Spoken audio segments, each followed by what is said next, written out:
I'm Dr. Kate O'Neill, Director of the UNM-Taos campus, and I say that only because we do indeed have some new folks. So I want to thank you all for being here today. This is similar to an event we did before.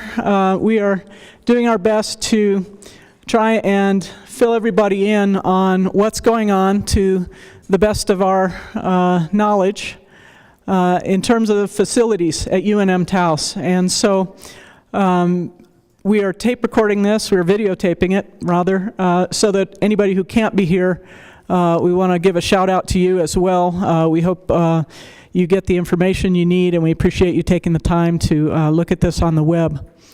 For those of you who are part of the UNM-Taos campus community, I want to first and foremost thank you all, not only for being here today, but for your support for the general obligation bonds, for the whole strategic planning process. I stand before you today very excited and very humble in terms of standing in Bataan Hall for the first time in the 20-some years I've lived in Taos as a UNM-Taos building. So, yeah. Amazing, really amazing. And I want to give a special thank you to Jim Pollard and to Toddy Miller, Claudia Miller, also to Mario Suazo, to Carlos Cisneros, Bobby Gonzalez, Mayor Baroni, the town council, the former mayor and council, on and on. Just so many people have been involved at main campus and in the town of Taos and statewide to get us to this day where we can proudly announce that Rio Grande and Bataan Halls are part of UNM-Taos, and it's really been an amazing journey. I want to put it in context by saying that this past session there were several bills that did not make it past the governor's desk. And to give you an example, one was UNM Valencia. They had a potential donation of 20 acres. They had $6 million, and that was all for a healthcare training facility, similar to some of what we want to do next door. It made it all the way through the Republican House, the Democratic Senate, to the governor's desk, and got pocket vetoed at noon on April 10th. So when you see that kind of thing happen, you just kind of pinch yourself and say, you know, who knows what all the 10,000 variables are, but it's all up to you and the whole network of folks who believe in you and what you're doing and in this community. So I'm going to get choked up if I keep talking about it, but it's really, it's an amazing thing. So thank you to everyone who's been a part of it. And with that, I want to back up just a little bit, give you a brief overview, and then I will turn it over to Jim and Toddy to fill us in, including me. I'm not even sure where we're at with all of our facilities at this point. And as I was just saying to someone, that's new for me. I mean, that gives you a sense of how much we're growing. It's really a lot of moving pieces, and it's exciting. In the past several years, we have been fortunate to have some resource in the general obligation bonds. We had $3 million a couple of years ago for infrastructure. We put in for infrastructure because the governor had instituted a moratorium on any building, renovation, new building, anything. So we put that in, and we were successful with that.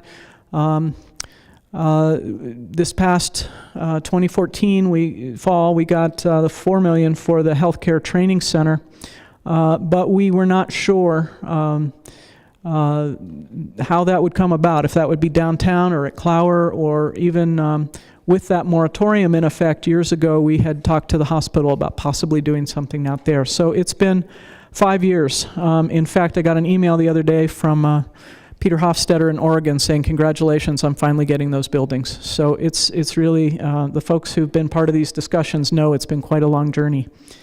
But with that, I want to again give a shout out to the community, because Taos County votes the highest percentage of any county in the whole state of New Mexico, 76% in favor of those general obligation bonds. And it is not an exaggeration to say that without the support of Taos County making up for some of those southern counties that vote no, we literally wouldn't have those bonds passed statewide. That's for main campus, that's for everybody. So we have a lot to be proud of. We work hard. Folks get out there, they table, they get folks to the polls, and it really matters. With that, I just want to say again from the bottom of my heart, thank you to everybody for all your hard work. It's going to be an exciting year coming up with a lot of changes, and I look forward to hearing, literally for the first time, what some of those are going to be. So again, thank you all for being here, and Jim Pollard and Toddy Miller.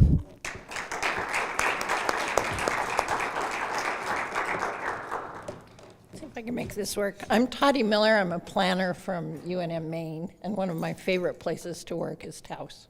So I see a lot of familiar faces and a lot of faces I'd like to meet.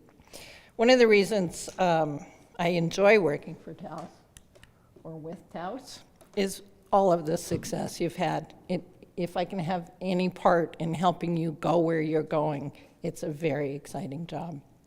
I'll kind of start off by where we left off last time I spoke with this group, which was back in August, when you had adopted a strategic plan. Your strategic plan was sort of rolled out in August, and then you began to implement it. My portion in implementing some of that was to work with Jim Pollard and Mario and all the countless people across your campus to help kind of refine some of your facility plans as you went forward and move your projects forward, continuing to not only seek funding but get successful with your funding. So just sort of a recap, your strategic plan mission and vision were accepted by your campus community, and it's a commitment to keep growing and to keep moving forward for your students and for education. Your purpose was to continue to provide academic programs, culminating in associate's degrees and transfer opportunities, providing career technical programs, continued student opportunities for transition into college-level study, providing effective academic advisement and career counseling, and providing non-credit continuing adult education services. When I look at what we've done, or you've done academically, you're targeting all of these and you're continuing to show growing success. I know that your students are reaping great benefit from all of the work you do as academics and service capacity with all of you folks, but the facility end is also beginning to support these projects. The strategic planning focus, again, was broken into specific areas. The areas we're going to focus in on today, of course, are all the success you've had with facilities planning and the campus environment. Your strategic plan focused in on specific sort of tasks that we had to do. And when I look back at these, preparing this sort of slide, I realized that not only did we strategically target the projects you have, but we've accomplished them, and in a record amount of time. It's pretty amazing. You've not only received funding in a climate when funding looked impossible, but you've added square footage to your campus at an alarming rate. So congratulations to everybody's hard work. We're going to dive into some of the projects that you see some boards in the back that we're representing them, and Jim and I will kind of tag team and go through and describe where your projects are at, how things are being developed, and what our future development plans are.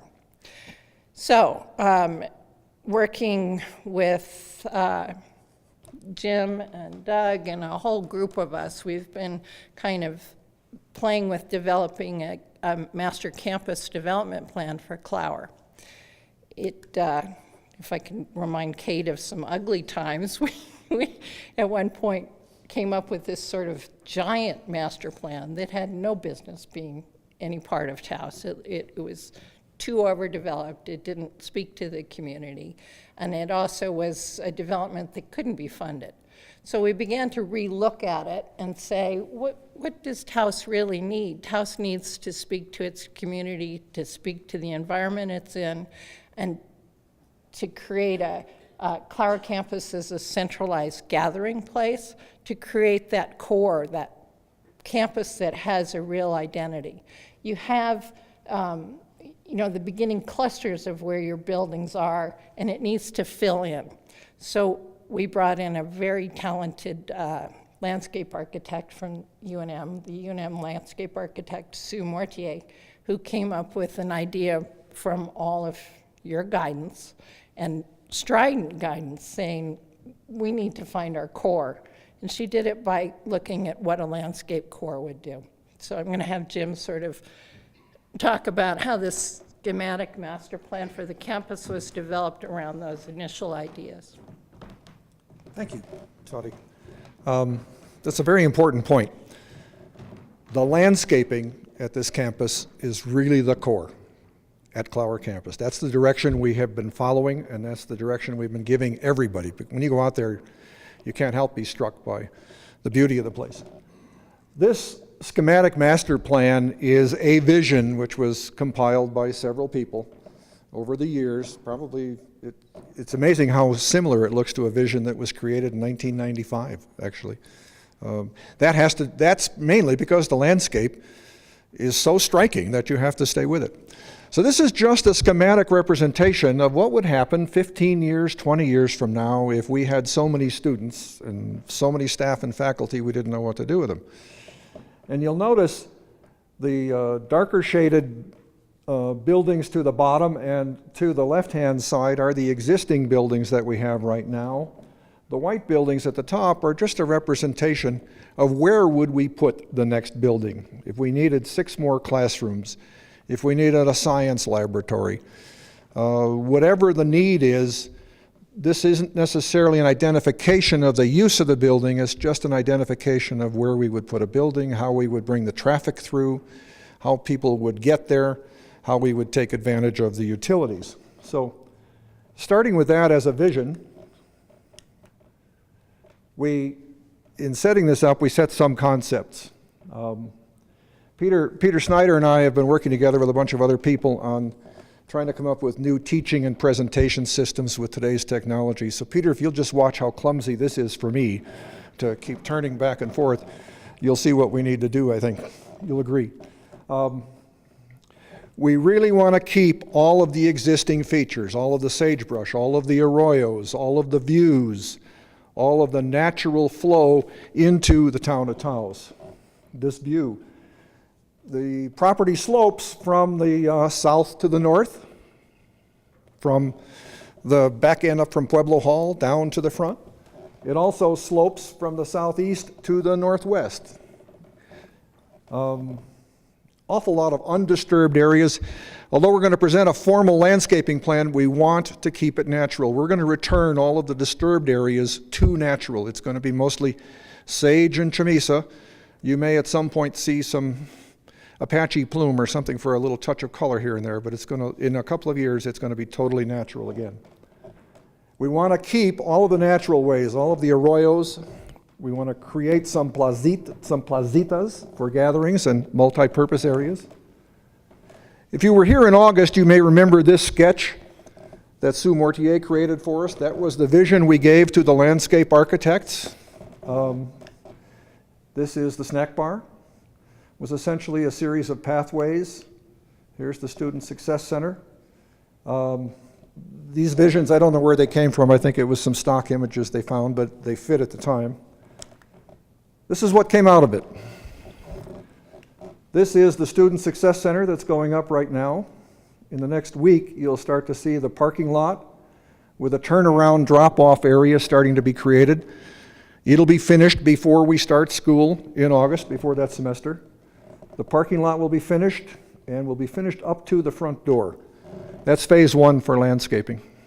While we're doing that, phase 2, from there back, connecting the campus is going to be going on.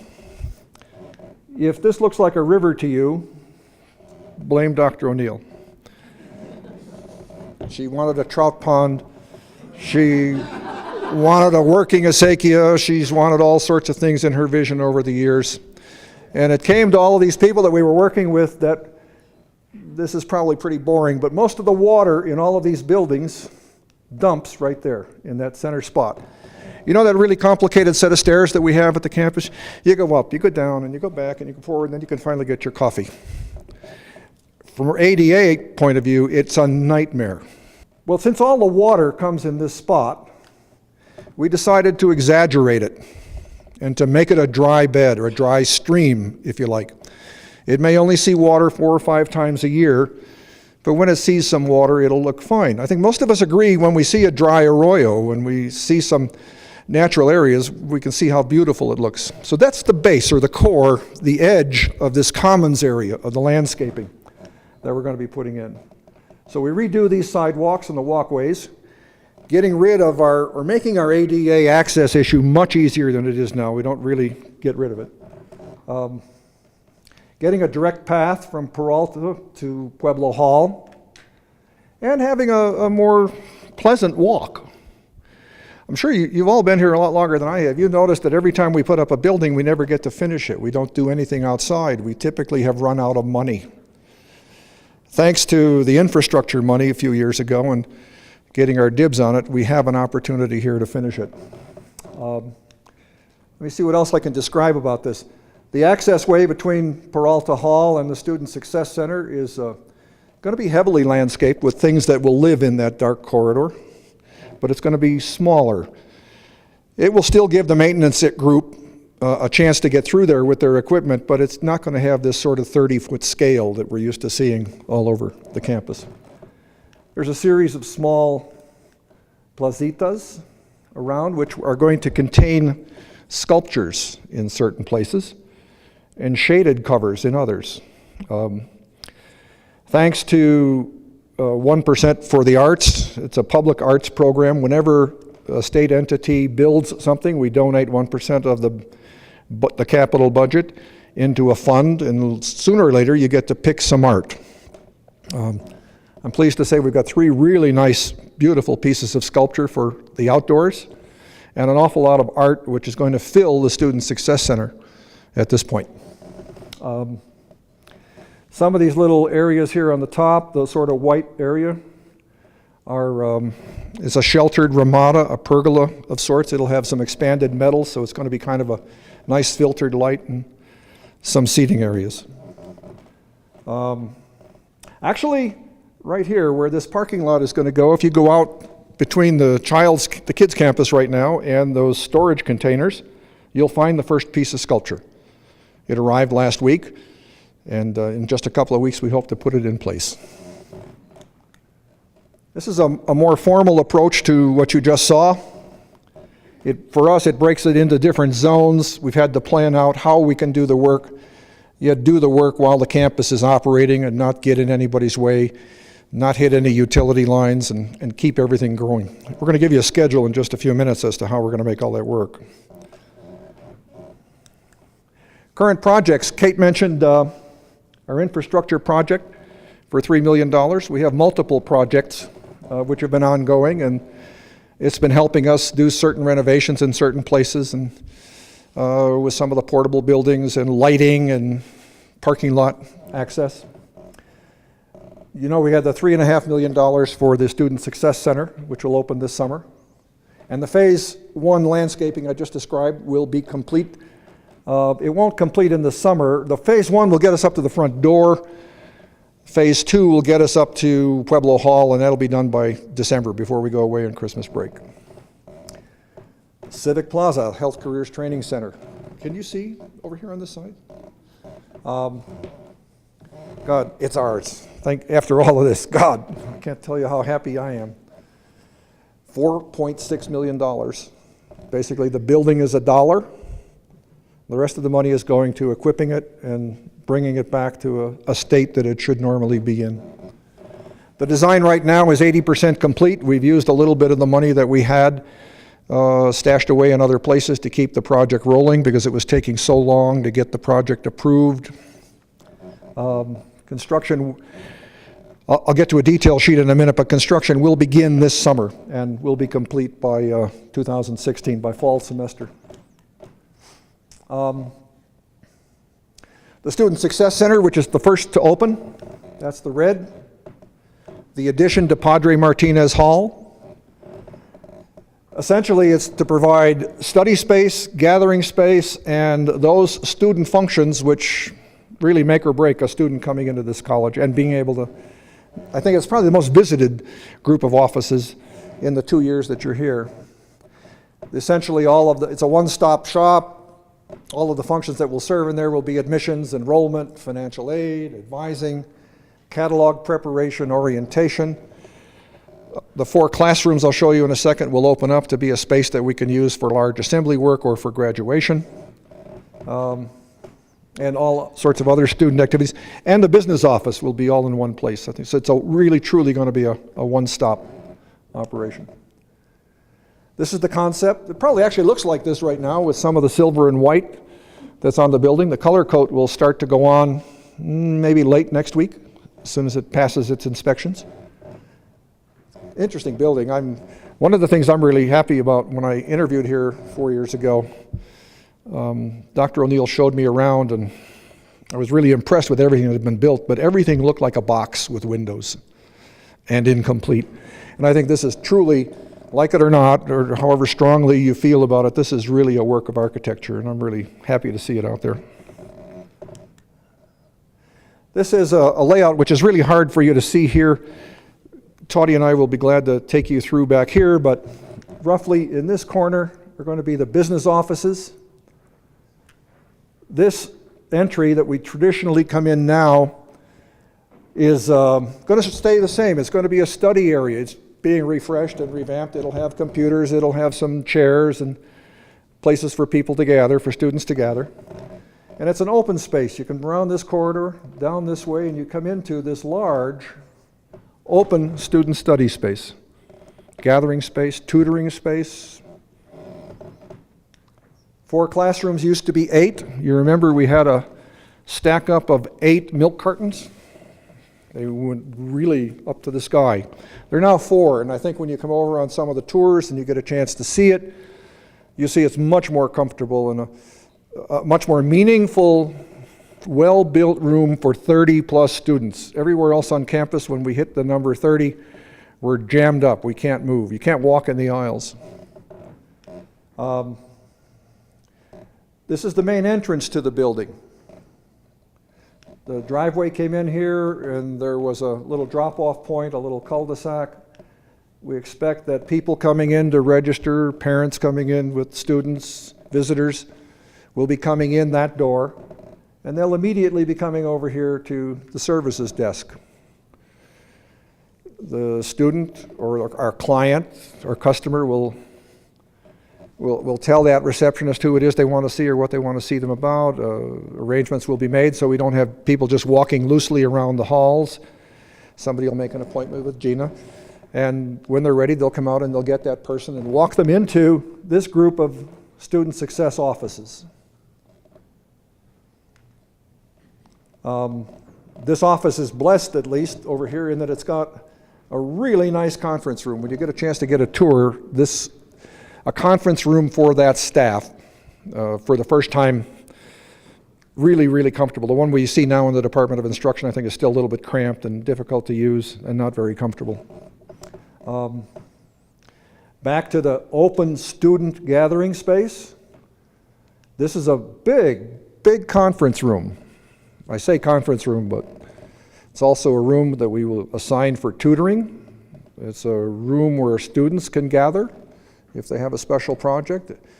If we are blessed with the right enrollment, it's a place where we can put 15 students or 20 students or a smaller class and yet have all of the technology to do it. It's really multi-purpose. This is my favorite room in the building. We call it the quiet study room. I'm really fortunate I get to see it every day as I'm going in there, so I always get to see this building evolving, even though I've been living with it for a very, very long time. This one is really going to be a gem.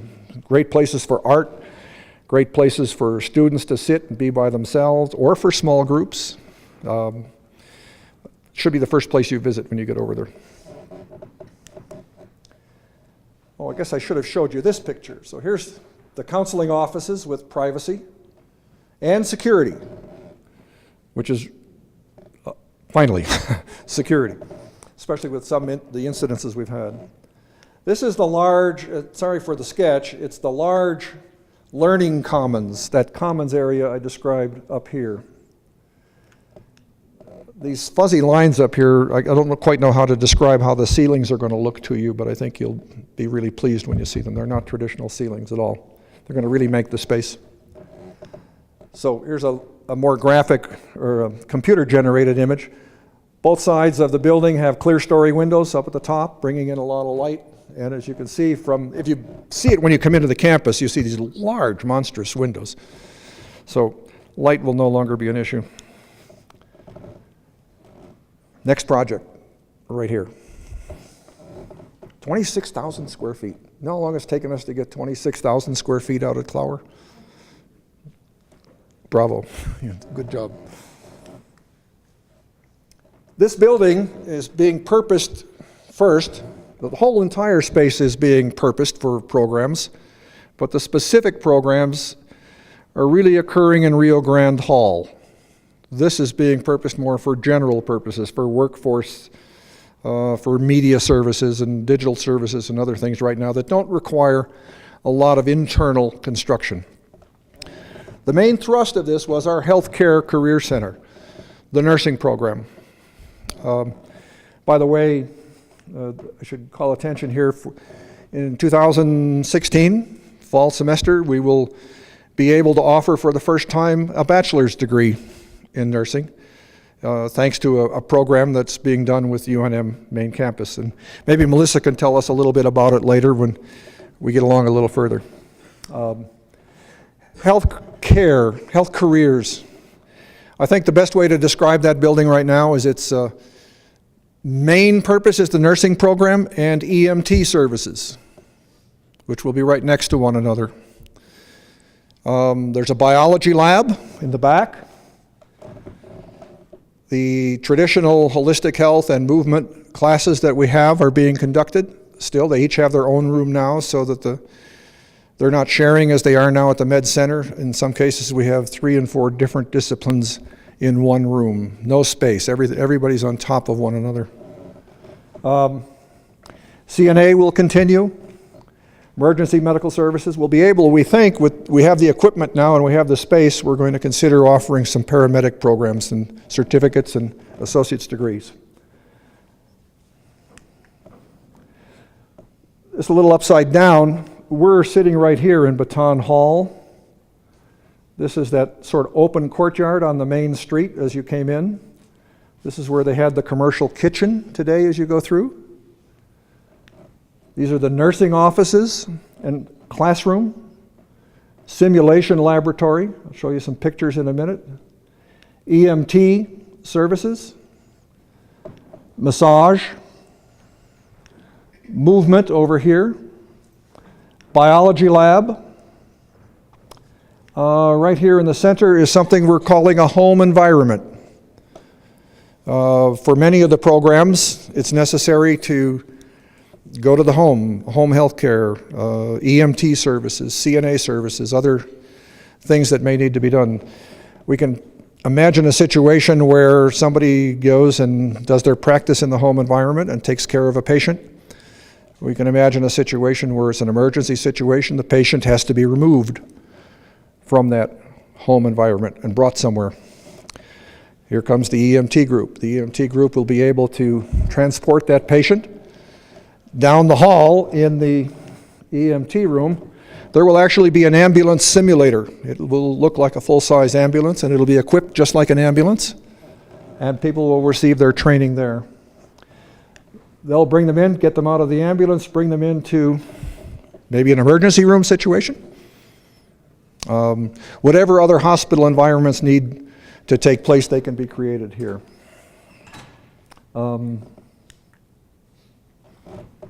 What's a simulation lab look like?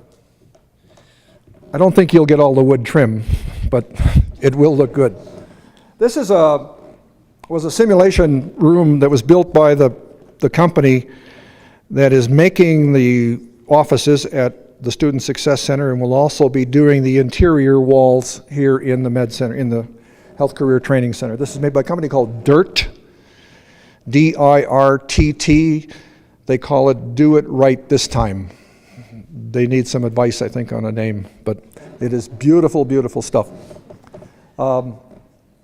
This is a picture of a control room, which sits between what we'll call the high fidelity sim labs. Let me back up for a minute. Here's a high fidelity. These two rooms on the outside. This is a control room inside, a control room, observation room, if you will, where somebody can run the simulation programs with these computerized mannequins. So somebody's in here doing observing. All of the actions in the training program are being recorded. They're videoed as well as sound recorded, so they can be reviewed later. This person's driving the programs that are operating. You especially have to see, so if I get it wrong. Okay. Interesting about this is that the operator not only has a series of programs as to how the mannequin should be behaving and the symptoms it should be showing, but I believe they can even put the voice input. And, wow. So they can do all sorts of things to mess up the student at that point in time and see their reaction, or to teach them. Thank you. Thank you. The mannequins come in many different sizes and many different shades and shapes and complications. This was just a picture I pulled off of the supplier's website. Babies, even little parts for simulation trainers for techniques used both by everybody really in the program, not just the nurses program. Another simulation situation. Some of them are pretty sophisticated, some of them are just pretty simple for simple skills training. There's going to be a wide variety. This laboratory will really be a first-class operation. So, most important part for everybody here is what happens after we're done with this construction. So, Pueblo Hall West is going to be repurposed as the Department of Instruction. So, it'll house all of the faculty offices and workspaces that are necessary and all of the support spaces. Pueblo Hall East will house CASA, the library, as well as still maintain the snack bar for the time being. The Student Success Center, we expect to be completed between June 22nd and first or second week of July. We want to shake things out before everybody starts to move in. The classrooms will definitely be ready early, so you will be able to schedule and open. Business offices can be in and be operational by August 2nd or sooner. Student success offices, August 2nd or sooner, both at the same time. So we want to get that building empty, the Pueblo Hall West building with everybody moved out. That's going to say that UNM-IT, that the Joaquin's group, as well as shipping and receiving, will be moving to the first portable just outside the door of Pueblo Hall West.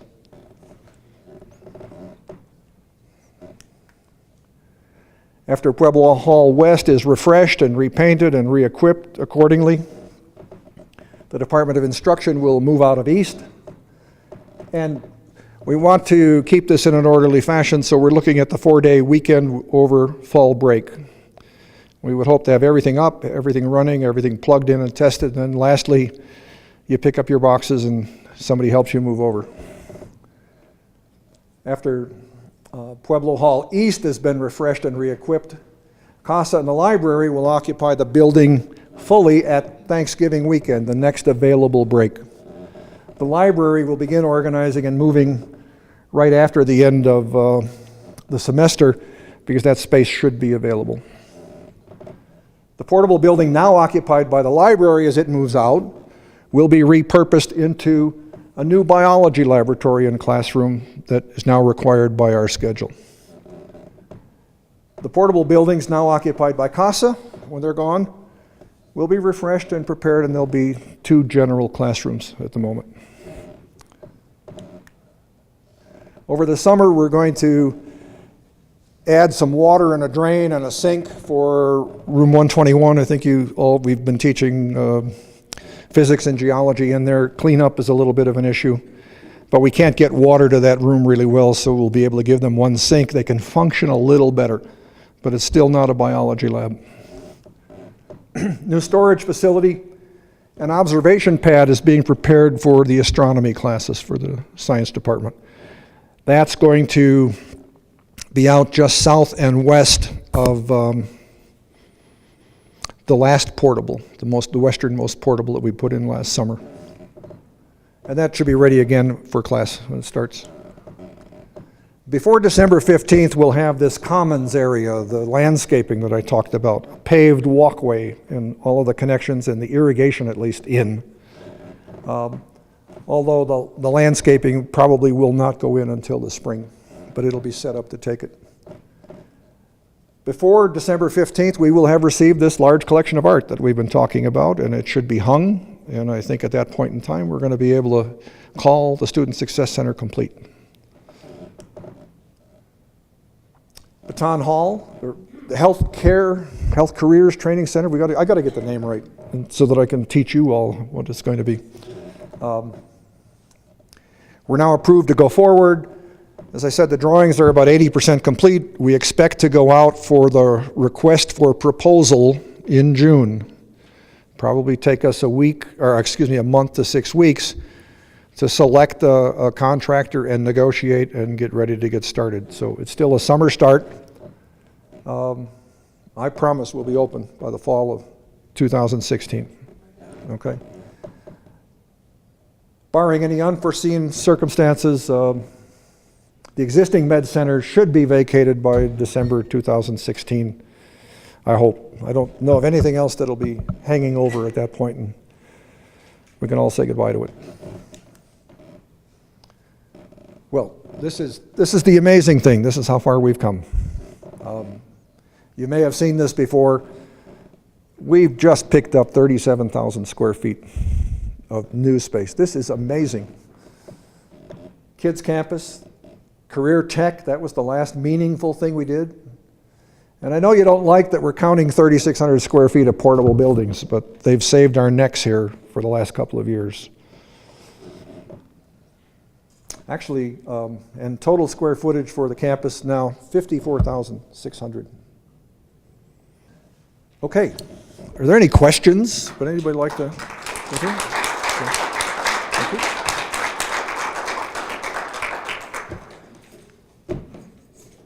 If we're putting a biology lab in here at Rio Grande Hall, why are we putting another one in out of Klauer? Well, they're really serving two different purposes, if you like. These are going to be biology classes related to health sciences, not in... Natural resources and environmental will be non-health science ones. Randy, would you like to stand up and... The non-health science biology courses like Biology 110 and others at the 200 level that are more focused on natural resource management, environmental, will be held out at Klauer. This will be focused specifically on the health sciences. Good question. I asked the same thing. Anybody else? Oh, come on, this is exciting. Okay, go ahead. The refurbishing that's going to happen in Pueblo Hall West. Won't affect the classrooms. Okay, you answered that question. Next question. The new sink and water drain in 121, where's that going to go specifically in the room beyond? It'll go to the front of the room. It's the only place, and almost near the door. It's got access back through the wall. Right. The only drain, the building is built, and it's about 4 layers of 4 different elevations of concrete. So we can't really put in a new drain. We can only tap into one in the janitorial closet on the other side of that wall. It'll be clumsy for a while, but it'll be better than what you have now. And until we can get everybody 2 or 3 years down the line, whatever it's going to take, the STEM building, the properly built laboratories and classrooms that we need for those disciplines.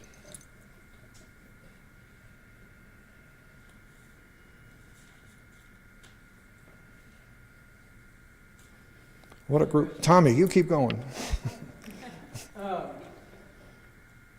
IT is going to go into the eastmost of the 2 west portables. Correct. Okay, so the westmost west portables, That's going to stay 2 classrooms. Correct. Okay.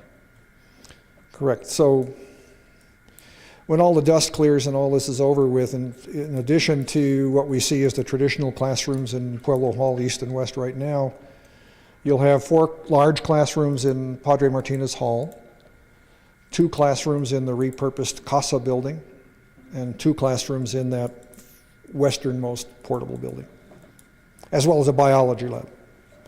And I take it the reason the library drew the short straw for the biology lab is because the water access underneath the west portals is almost not there. I don't know what you mean by... Well, the current library portable is sitting on a crawl space that's about that deep.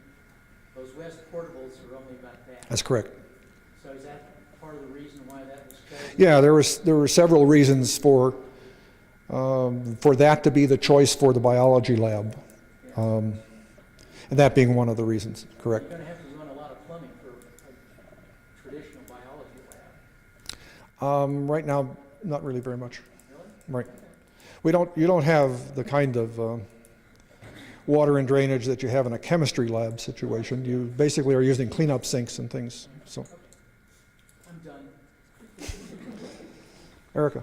How much additional parking are we, if any, are we gaining at Klauer Campus? Immediately, about 60 spaces, something less than 60, which is going to be essentially in front of Padre Martinez. I should say that when we all notice that there's a parking issue, usually Tuesday, when everybody's here at one time, that's when I notice it. That's when I can't find a space. Other than that one hiccup, we have to look at the 5 days and a whole day to try and determine whether or not we ever have enough parking. By the university calculations, we have, I think, something like 80 additional parking spaces, more than we need, but you wouldn't know it on a Tuesday.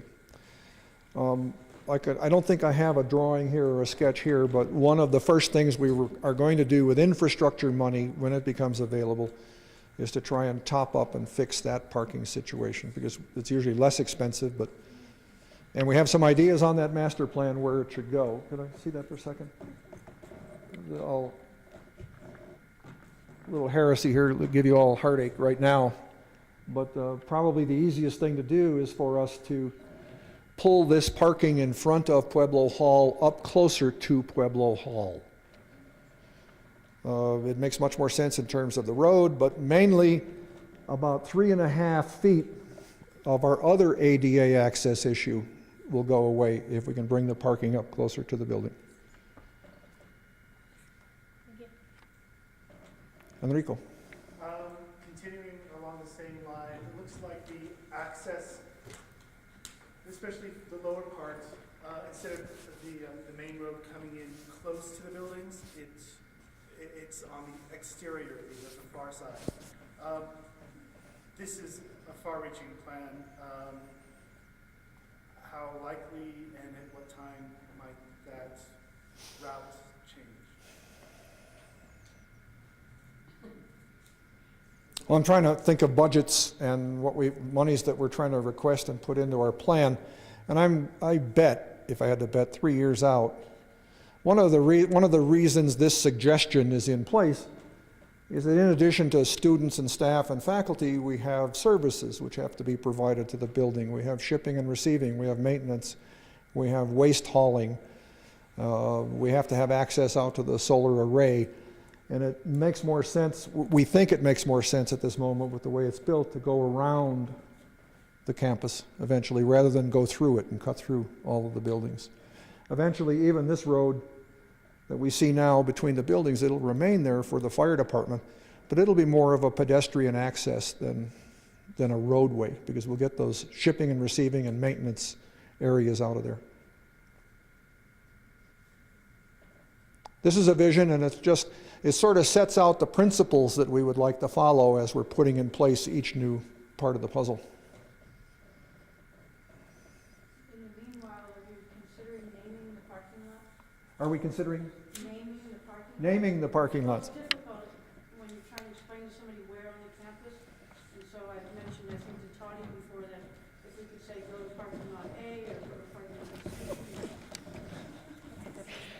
One of the packages that'll come with this master plan, as well as some of the things we'll roll out across the campus, is a wayfinding and signage package. So buildings will have proper signage and it'll all match, as well as parking lots and directional signs. So that's in the works. So, but yeah, we heard you and we'll be. Enrico has one more. It's along the same lines. Thank you. I just wanted to say thanks for the idea of the sculpture and art throughout the things. Wayfinding with sculpture is also maybe improved. Yeah, absolutely. I mean, one of the things UNM is trying to do across all of its campuses is have a sort of a standard package of wayfinding so that you begin to have an identity for the broader university. And so that'll follow those sort of norms as well as inside of the building so that everybody can identify themselves smoothly around the campus. So, but art is a great identifier.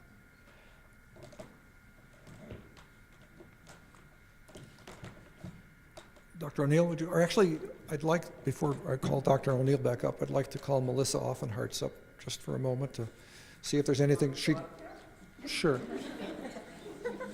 Here. And you said you could speak extemporaneously, so. Sure, off the cuff. Please go ahead and share anything you'd like to share with either the process or what you're going to be able to do with this. How many more new students? We'll cross that bridge when we come to it, I guess. But so for those of you who don't know me, I'm Melissa Offenhartz. I'm the director of the nursing program. I just want to extend my heartfelt thanks to all the people who worked so hard to bring all of these plans to fruition. We're just absolutely ecstatic about all of the great potential and the great work that's been done. And the teamwork and camaraderie has been really very gratifying for us to work with such a great group of people. And we've had a good time doing it, actually. It's been really very, very enlightening and interesting, and we've all learned a lot about how much goes into planning such a huge undertaking and such a huge project. So we're extremely excited about it. Really, I can only speak with some degree of knowledge about the health sciences building and specifically the space for the nursing program. Some of you may or may not know that we're currently housed in an office building across the street from Holy Cross Hospital, and it's served our needs very well, but we've really kind of, it's not really the ideal space for our program, but it's home to us now. But it's really, really exciting to think about having such an amazing new space to work in. And really what I find the most exciting about it is the potential for a lot more interdisciplinary education among all of the different departments within health sciences. So with nursing and EMT, the CNA program, the holistic health program, the trend now in health sciences education is for interdisciplinary education because we all practice that way once we get out into the work setting. And we've worked, Jim and Toddy and others have really provided us with a lot of help in thinking about how to configure the space so that we can really encourage that kind of collaborative education. So I'm really super excited about that. I thank all of you for all of your support, and we're just really, really looking forward to going into the space. Jim mentioned that the timing will coincide with the fall 2016 cohort, which will be the next group of students that will admit, and those students will be able to choose the BSN track, the Bachelor of Science in Nursing, or the ADN track, which is what we currently offer. But I really see us being as a hub for health sciences education in northern New Mexico, and this building makes that a much bigger reality and much more of a possibility. So I'm just really excited about it, so thanks.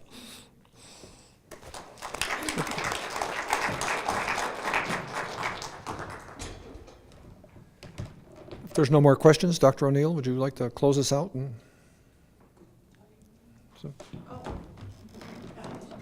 The end. We'll be wandering around if you have other questions.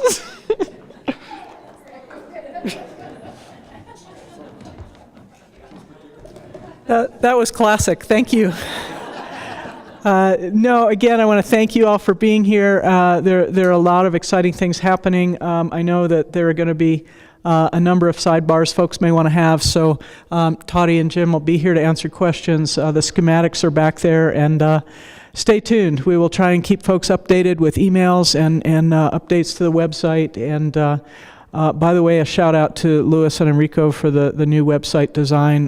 We'll get the content of that updated as we move along. But speaking of the strategic plan, we've got a lot of things that we're following up with, and we'll have version 2.0 out in August. So on we go. Thank you.